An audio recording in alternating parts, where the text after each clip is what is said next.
नमस्कार, मैं मेघा सिंह स्वागत करती हूं आपका न्यूज़ 18 के डिजिटल प्लेटफॉर्म पर।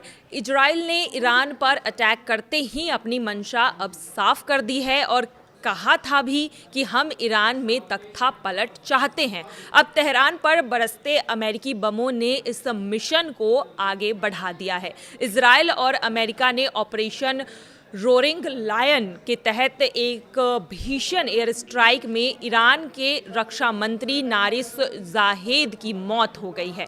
यही नहीं, इस हमले में खामनेई के एक और खास व्यक्ति की जान चली गई है। ये केवल दो बड़े अधिकारी की मौत नहीं बल्कि ईरान की सैन्य शक्ति की कमर टूटने जैसा है, क्योंकि ईरान सिक्योरिटी की रीढ़ मिसाइल सिटी की कमांड इन्हीं के हाथों में थी।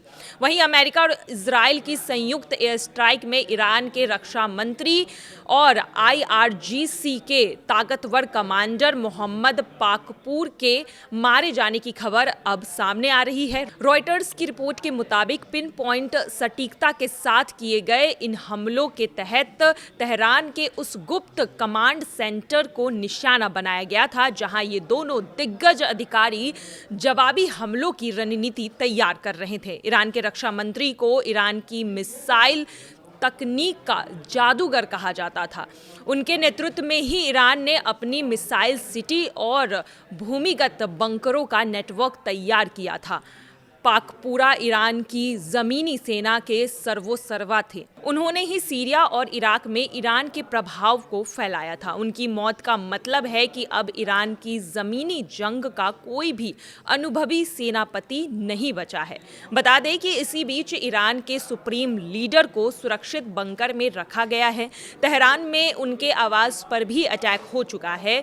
उनकी सैटेलाइट तस्वीरें भी साझा की गई है जिसमें दिखा है कि ईरान की सबसे आलीशान इमारत पूरी तरह से मलबे में तब्दील हो गई है। और ऐसे में अब ईरान के दो मुख्य लोगों की मौत के बाद अब देखना ये होगा कि ईरान का अगला कदम क्या होता है, खामेनेई का अगला कदम क्या होता है और ईरान किस तरह से अमेरिका और इजराइल के इस वार का पलटवार करता है। फिलहाल की खबरों में आज के लिए बस इतना ही। बाकी की तमाम खबरों के लिए देखते रहिए न्यूज़ 18 का डिजिटल प्लेटफॉर्म। धन्यवाद।